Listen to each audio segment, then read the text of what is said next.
আসসালামু আলাইকুম প্রিয় শিক্ষার্থীবৃন্দ, হাজারীতুজু ডিগ্রি কলেজে অনলাইন শ্রেণী কার্যক্রমে তোমাদেরকে স্বাগত জানাচ্ছি। আমি বেগম শাহজাদি, প্রভাষক হিসাব বিজ্ঞান বিভাগ, হাজারীতুজু ডিগ্রি কলেজ, আটগাঁও, চট্টগ্রাম। আজকে আমি বিবিএ থার্ড ইয়ারের অ্যাকাউন্টিং ডিপার্টমেন্টের কস্ট অ্যাকাউন্টিংয়ের একটি নতুন অধ্যায় শুরু করব। অধ্যায়টি হচ্ছে 7 নম্বর অধ্যায়, allocation of support department cost, common cost and revenues. এখানে সাপোর্ট ডিপার্টমেন্ট বলতে আমরা বুঝি সহযোগী বিভাগ বা যেটা সহায়ক বিভাগ বলা হয়। এই ডিপার্টমেন্টের বিভিন্ন ধরনের ব্যয়, সাধারণ ব্যয় বা কমন কস্ট এবং রেভিনিউ, এসব বিষয় নিয়ে এই চ্যাপ্টারে আলোচনা করা হয়েছে। তাহলে আমি প্রথমে আমাদের আলোচ্য বিষয়ে আমি চলে যাচ্ছি। প্রথমে দেখো, আলোচ্য বিষয়ে আমি যেসব টপিকস নিয়ে আমি আলোচনা করব, এখানে 4টি টপিকস রয়েছে। 4টি টপিক্সের মধ্যে প্রথমটি হচ্ছে সহযোগী বিভাগ বা সহায়ক ডিপার্টমেন্ট বা সাপোর্ট ডিপার্টমেন্ট বলতে আমরা আসলে কি বুঝি। প্রথমটি হচ্ছে সংজ্ঞাটি, এরপর হচ্ছে সাপোর্ট ডিপার্টমেন্টের উপরিব্যয় বা ওভারহেড, তারপর হচ্ছে সহায়ক বিভাগের ব্যয় বিভাজন বা আমরা যে কস্টটা ডিভাইড করব বা ক্লাসিফিকেশন করব, এটা কিভাবে করা হবে। আর 4 নম্বর হচ্ছে সহায়ক বিভাগের ব্যয়সমূহ পরিচালনা বিভাগের মধ্যে বন্টন করা পদ্ধতিসমূহ। তো এখানে প্রথমে একটু বলে রাখি, আমাদের যে একটা প্রতিষ্ঠানে উৎপাদনকারী প্রতিষ্ঠান এবং উৎপাদনকারী প্রতিষ্ঠানের মধ্যে বা যে কোনো প্রতিষ্ঠানের মধ্যে আমাদের 2-3টে ডিপার্টমেন্ট থাকে। তো এখানে কিছু কিছু ডিপার্টমেন্ট থাকে যারা প্রোডাকশনকে ডিপার্টমেন্টকে হেল্প করে থাকে বা সহযোগী করে থাকে বা সহায়তা করে থাকে। তো সেটি হচ্ছে আমাদের সাপোর্ট ডিপার্টমেন্ট। তাহলে এই সাপোর্ট ডিপার্টমেন্ট বলতে আমরা বেসিক্যালি কি বুঝে থাকি বা সংজ্ঞাটা কি হতে পারে। তো আমি যদি বলি একটি সংক্ষিপ্ত আকারে, যে একটি পণ্য বা যে কোনো সার্ভিস কোম্পানি বা সার্ভিস প্রতিষ্ঠান বা পণ্য বা সেবা উৎপাদনকারী প্রতিষ্ঠান তার পণ্য বা সেবা বিভাগকে সাহায্য বা সহায়তা দান করার জন্য যে ডিপার্টমেন্টটা কাজ করে থাকে তাকে আমরা মূলত কি বলে থাকি, সাপোর্ট ডিপার্টমেন্ট। এরপর আসো, সাপোর্ট ডিপার্টমেন্টের বেসিক্যালি এখানে একটা কথা খুবই ইম্পর্টেন্ট, যেটা হচ্ছে ওদের নিজস্ব কোনো রেভিনিউ কিন্তু থাকে না, মানে নিজস্ব কোনো আয় থাকে না। তো এসব সহায়ক সাপোর্ট ডিপার্টমেন্টগুলো সরাসরি কোনো উৎপাদনে বা প্রোডাকশনে সম্পৃক্ত থাকে না, তবে উৎপাদন প্রোডাকশন ডিপার্টমেন্টকে সহায়তা করার জন্য, সুষ্ঠুভাবে কার্য সম্পাদন করার জন্য কিন্তু উৎপাদন বিভাগকে এগুলা হেল্প করে থাকে। আচ্ছা, সহায়ক বিভাগের ব্যয়গুলোকে সেবা বিভাগের যে উপরিব্যয় বা আমরা যেটাকে ওভারহেড বলে থাকি। তাহলে সাপোর্ট ডিপার্টমেন্টের কিছু কি থাকবে, ওভারহেড থাকবে। এই ওভারহেডগুলোকে বেসিক্যালি আমরা প্রোডাকশন ডিপার্টমেন্টের মধ্যে কিভাবে ডিস্ট্রিবিউট করে দিব, এটাই হচ্ছে আমাদের সহযোগী বিভাগের কাজটি। আচ্ছা, এটি গেল সহায়ক বিভাগ বা সাপোর্ট ডিপার্টমেন্টের সংজ্ঞা। এরপর আসো সহায়ক বিভাগের উপরিব্যয়। সহায়ক বিভাগের উপরিব্যয় বলতে আমরা কি বুঝি? উপরিব্যয় বলতে আমরা সাধারণত জানি যে সবকিছু ওভারহেড, যে ধরনের পরোক্ষ খরচকে আমরা কি বলে থাকি, উপরিব্যয় বলে থাকি। সহায়ক বিভাগের যে ব্যয়গুলো আছে তাই হচ্ছে সেবা বিভাগের বা সহায়ক বিভাগের উপরিব্যয়। সহায়ক বিভাগের নিজস্ব কিন্তু কোনো আয় থাকে না, এই জন্য কিন্তু এসব উৎপাদনকারী প্রতিষ্ঠানসমূহকে সহায়তা করার জন্যই আমাদের সহায়ক বিভাগ ডিপার্টমেন্ট বা সাপোর্ট ডিপার্টমেন্টই রয়েছে। তো এই ডিপার্টমেন্টে কি কি ধরনের উপরিব্যয় থাকতে পারে? আমরা জানি যে সকল প্রকার পরোক্ষ খরচকে যেহেতু ওভারহেড বলা থাকে, তাহলে overhead cost, factory overhead, factory expense, manufacturing expenses, factory on cost, indirect যত ধরনের এক্সপেন্স রয়েছে সবগুলো কিন্তু আমাদের সহায়ক বিভাগের উপরিব্যয়।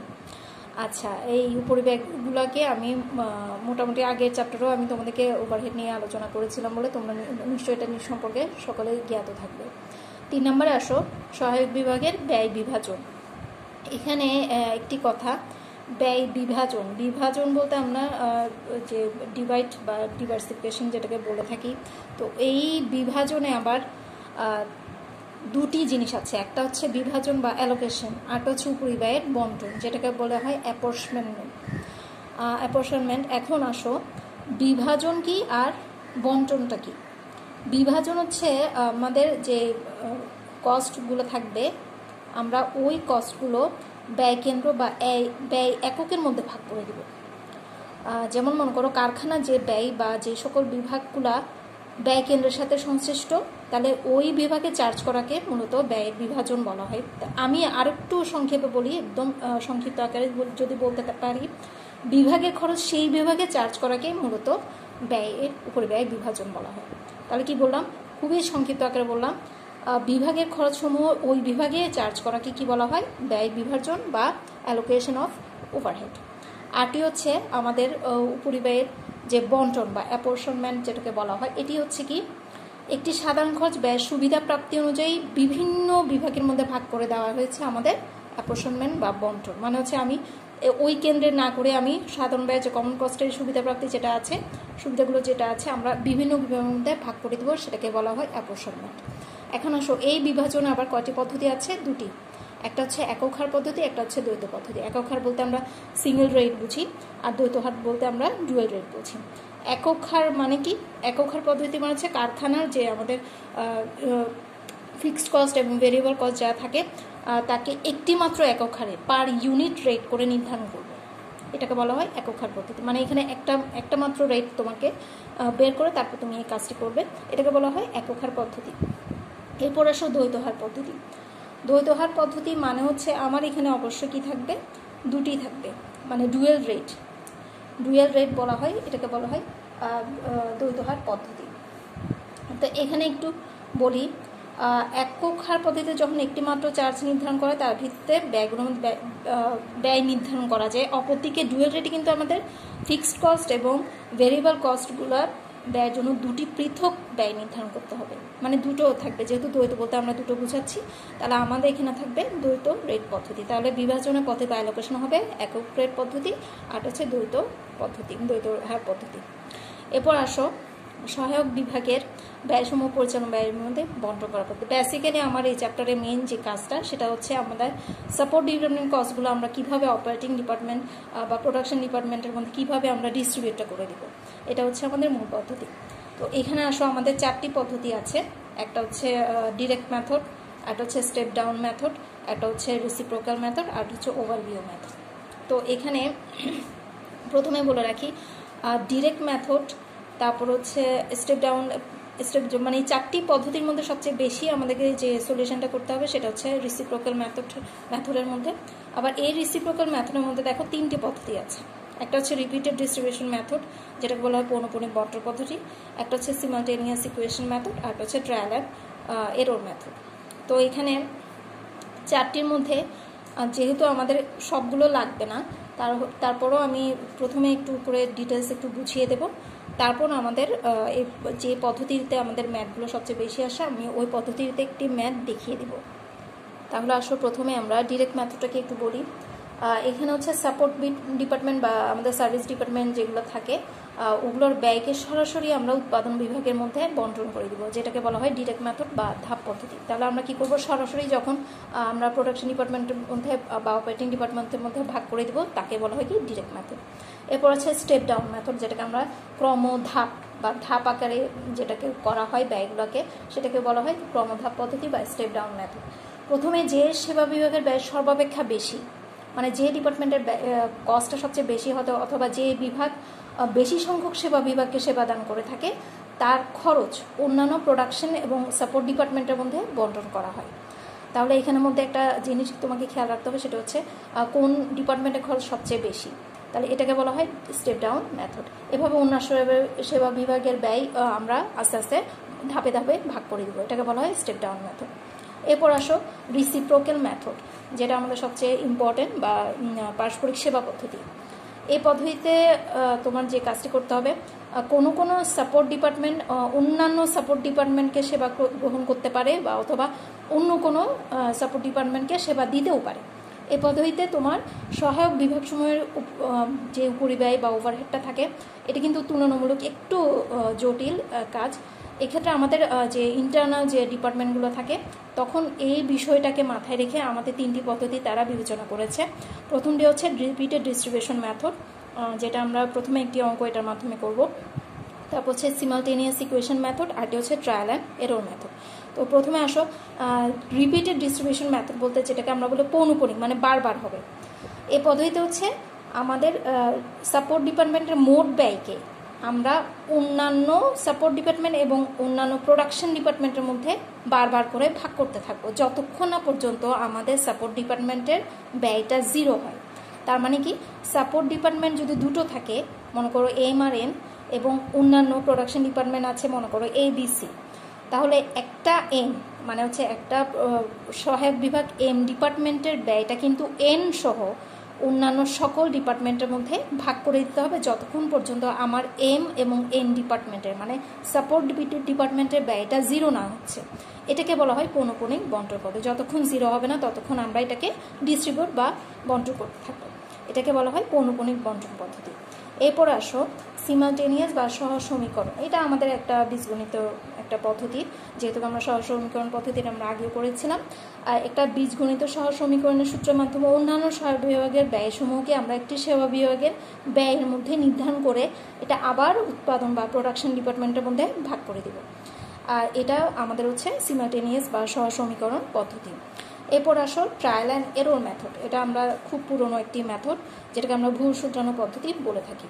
এখানে হচ্ছে আমাদের সাপোর্ট ডিপার্টমেন্টের খরচ দ্বিতীয় বা যে কোনো সেকেন্ড ডিপার্টমেন্টের মধ্যে প্রদত্ত অনুপাতে বণ্টন করে দেবো। এভাবে দ্বিতীয় সেবা বিভাগের খরচ প্রথম সেবা বিভাগের প্রদত্ত অনুপাতে বণ্টন করা। মানে আমার দুইটা সাপোর্ট ডিপার্টমেন্ট থাকলো, মনে করি এম আর এন অথবা এ অথবা বি, যতক্ষণ না সহায়ক বা সেবা বিভাগের ব্যয় নিঃশেষ হচ্ছে ততক্ষণ চলতে থাকবে। সেবা বিভাগের ব্যয় মোট উৎপাদন বিভাগের মধ্যে ব্যয় করা হয়। এটাই হচ্ছে আমাদের ট্রায়াল অ্যান্ড এরর মেথড। তো এটা ভুল শুধরানো পদ্ধতি। এখানে আমাদের কতগুলা পার্সেন্টেজ দেওয়া থাকবে, আমরা ওই পার্সেন্টেজ অনুযায়ী আমরা এগুলো ভাগ করে দেব। তাহলে এটি গেল ট্রায়াল অ্যান্ড এরর মেথড। তাহলে আমাদের যে অঙ্কগুলো করতে হবে এর মধ্যে অনেকগুলো পদ্ধতি আছে। তাহলে আমরা সবার থেকে বেশি যে মেথডে সলিউশন করব সেটা হচ্ছে রেসিপ্রোকাল মেথড, যেটাকে আমরা বলেছি পৌনঃপুনিক বণ্টন পদ্ধতি রিপিটেড ডিস্ট্রিবিউশন মেথডের মধ্যে। ইকুয়েশন মেথডেরও কিছু অঙ্ক আছে, তবে আমাদের এক্সামের জন্য বা পরীক্ষার জন্য যেগুলো সবচেয়ে বেশি আসে সেটা হচ্ছে রিপিটেড ডিস্ট্রিবিউশন মেথড। তো আমি এখানে ছোট্ট একটি অঙ্ক তোমাদেরকে দেখাচ্ছি। তো এখানের মধ্যে দেখো একটি প্রশ্ন আমি লিখেছি। ABC Limited has 4 production and 2 support departments for the months of July 2021. The direct departments overhead were as follows. তাহলে আমাদের এখানে দেখো ABC Limitedের 4টি প্রোডাকশন ডিপার্টমেন্ট, মানে ABCD, এগুলো হচ্ছে আমাদের উৎপাদন বিভাগ মানে প্রোডাকশন ডিপার্টমেন্ট। আরটা হচ্ছে দুইটা সাপোর্ট ডিপার্টমেন্ট, একটা হচ্ছে M আরটা হচ্ছে N। The expense of support department are allocated as under, মানে হচ্ছে আমাদের সাপোর্ট ডিপার্টমেন্টের যে কস্টটা আছে তাহলে এগুলো আমরা কিভাবে বণ্টন করে দিব 4টি বিভাগের মধ্যে, এটা আমাদের একটা টেবিল দেওয়া আছে। তাহলে দেখো M আর N হচ্ছে আমার সহায়ক ডিপার্টমেন্ট বা সেবা ডিপার্টমেন্ট, সাপোর্ট ডিপার্টমেন্ট, আর এগুলো হচ্ছে আমার প্রোডাকশন ডিপার্টমেন্ট D পর্যন্ত। এখন আসো এই 30%, 20%, 25%, 15% এটা কার? এম এর। তাহলে এম এরটা খালি, মানে এম এর যে কস্টটা হবে 2700 টাকা, এটা আমরা এই আকারে ডিস্ট্রিবিউট করে দিব। আর এখানে দেখো এন এর যে 3600 টাকা, তাহলে এনটা খালি, মানে এই এন এর টাকাটা 3600 টাকাটা আমরা এই রেটে আমরা প্রত্যেকটা ভাগ করে দিব, প্রত্যেকটা ডিপার্টমেন্টে ভাগ করে দেব। আমাকে নিচে প্রশ্ন দেওয়া আছে, prepare distribution summary under repeated method, মানে হচ্ছে আমাকে পৌনঃপুনিক যে পদ্ধতি আছে ওই পদ্ধতিতে আমি এই ডিস্ট্রিবিউশনটা করে দিব। তাহলে আসো আমাদের খুবই সোজা, কারণ যেহেতু এখানে এম আর এন দুটো সাপোর্ট ডিপার্টমেন্ট, আমাদের রেটগুলোও দেওয়া আছে। যতক্ষণ পর্যন্ত আমি সিমালটেনিয়াস মেথডে বলেছিলাম, সরি সিমালটেনিয়াস না, যে রিপিটেড ডিস্ট্রিবিউশন মেথডে বলেছিলাম যে আমাদের পৌনঃপুনিক যতক্ষণ পর্যন্ত আমাদের ব্যালেন্সটা 0 হচ্ছে না ততক্ষণ পর্যন্ত আমরা এটা কী করতে থাকবো? ভাগ করতে থাকবো। তাহলে আসো এখানে 4টা ডিপার্টমেন্টের টাকা 15000, 8000, 7000, 6000 এবং সাপোর্ট ডিপার্টমেন্টের টাকা হচ্ছে 2600, 3000, 2700, 3600। আমার মেন টার্গেট হচ্ছে 2700 এবং 3600কে যতক্ষণ পর্যন্ত ব্যালেন্স 0 হবে না ততক্ষণ পর্যন্ত এদের মধ্যে আমি ভাগ করতে থাকবো। তাহলে আসো আমি সলিউশনটা একটু দেখিয়ে দিই। এখানে আমি লিখেছি ABC লিমিটেড, উপরে secondary distribution under repeated method. তাহলে আসো এখানে আমাদের পার্টিকুলার একটা ঘর হবে, একটা হচ্ছে প্রোডাকশন ডিপার্টমেন্টের জন্য 4টি ঘর করেছি, আরটা হচ্ছে সাপোর্ট ডিপার্টমেন্টের জন্য 2টি ঘর করেছি। তো এখানে দেখো আমি প্রথমে কি লিখেছি, ওভারহেড অ্যাজ পার সামারি, মানে হচ্ছে আমাদের প্রশ্নে যে সামারিতে যে কস্টটা দেওয়া ছিল, মানে হচ্ছে 15000, 8000, 7000, এটা আমি লিখেছি 15000, 8000, 7000, 6000, 2700 এবং 3600। তাহলে আসো এখানে আমাদের ডিস্ট্রিবিউশনের জন্য অবশ্যই রেট দেওয়া ছিল 30%, 20%, 25%, 15%। তাহলে আমরা ওই রেটে প্রথমে কার টাকাটা দিচ্ছি, যেহেতু আমাদের এখানে এই যে এম ডিপার্টমেন্টের টাকাটা ছিল না, তাহলে আমরা এম ডিপার্টমেন্টে যে 2700 টাকা এটা ডিস্ট্রিবিউট করবো। যেটা ডিস্ট্রিবিউট করবো এটা ওই ডিপার্টমেন্ট বরাবর আমরা মাইনাস ফিগার দিয়ে রেখেছি। এই 2700 টাকা আমি ওই রেটে ভাগ করে দেবো। 30% হলে এম এতে আসবে 810 টাকা। এটা আমরা প্রশ্ন অনুযায়ী করেছি, খুবই ইজি। তাহলে 810, 540, 675, 405 এবং 270। তাহলে আসো এখানে আমাদের এই যেহেতু আমাদের মেইন টার্গেট কি সাপোর্ট ডিপার্টমেন্টকে নীল করে দেওয়া, তাহলে আসো সাপোর্ট ডিপার্টমেন্টের টাকাটা কত হচ্ছে, এন ডিপার্টমেন্ট হচ্ছে 3600 আর 270 যোগ করলে হয় 3870। এখন আসো আমি এন ডিপার্টমেন্টের কি করব, কস্টটা ডিস্ট্রিবিউট করব। এন ডিপার্টমেন্টে যেটা আমাদের প্রশ্নে দেওয়া ছিল যে অ্যাপরশনমেন্টটা কেমন হবে, 20%, 30%, 10%, 25%, 15%। তাহলে ওইভাবে আমি 3870টাকে ডিস্ট্রিবিউট করবো। তাহলে যেটাকে ডিস্ট্রিবিউট করবো ওটাকে আমরা নিচে, তার নিচে মাইনাস ফিগার দিয়ে লিখবো। এইভাবে করে আমরা এভাবে লিখলাম, প্রত্যেকটা ডিপার্টমেন্টে ভাগ করে দিলাম। ভাগ করার পরে এখানে একটা অ্যামাউন্ট এসেছে, যেহেতু আমাকে সাপোর্ট ডিপার্টমেন্ট সহই কী করতে হবে, ভাগ করতে হবে। তাহলে 580 আমি নিচে রাখলাম। আবার এটাকে করব, যেহেতু একটা ব্যালেন্স রয়ে গিয়েছে, যতক্ষণ পর্যন্ত আমার ব্যালেন্স থাকবে ততক্ষণ পর্যন্ত আমি এটাকে ডিস্ট্রিবিউট করব। তাহলে আসো 580কে আমি আবার ডিস্ট্রিবিউট করি, আবার সেম রেটে। প্রথমে থাকবে এম, তারপর থাকবে আবার এম, ওই রেটে 30%, 20%, 25%। তাহলে এভাবে আবার করলাম। এখানে দেখা গেলো 58, তাহলে আবার নামলো 58। আবার 58কে আমি ডিস্ট্রিবিউট করে দেবো এন ডিপার্টমেন্টের যে রেটগুলো ছিল ওইভাবে করার পরে। তাহলে আবার কিছু রয়ে গেল 8.7। এটাকে আমি আবার করব, করার পরে আমার এখানে কি হয়ে গেল, নীল হয়ে গেল। তার মানে কি, এখানে নীল হওয়ার পরে আমার ব্যালেন্সটা 0। তাহলে এটাই হচ্ছে সাপোর্ট ডিপার্টমেন্টের পুরো কস্টটাকে আমি 0 করে দেওয়া বা নীল করে দেওয়া। যতক্ষণ পর্যন্ত আমার কস্টটা নীল হচ্ছে না, আমি ততক্ষণ পর্যন্ত তাদের মধ্যে এটি ভাগ করতে থাকবো। আর কোন রেটে ভাগ করতে থাকবো এটা আমাদের প্রশ্নেই বলে দেওয়া থাকবে। তো আশা করছি তোমরা এটা বুঝতে পেরেছো অঙ্কটি। বাসায় একটু প্র্যাকটিস করবে, আর ক্লাসগুলো একটু নিয়মিত করবে, তাহলে পরবর্তী ক্লাস তোমাদের আগে ক্লাসগুলো দেখতে থাকলে পরবর্তী ক্লাসে কোনো সমস্যা হবে না। এটি একটি ইয়ার কোয়েশ্চেন ছিল, তো আশা করি বাসায় বসে প্র্যাকটিস করবে এবং ক্লাসগুলো কন্টিনিউ করবে। সকলের জন্য দোয়া করবে। আল্লাহ হাফেজ।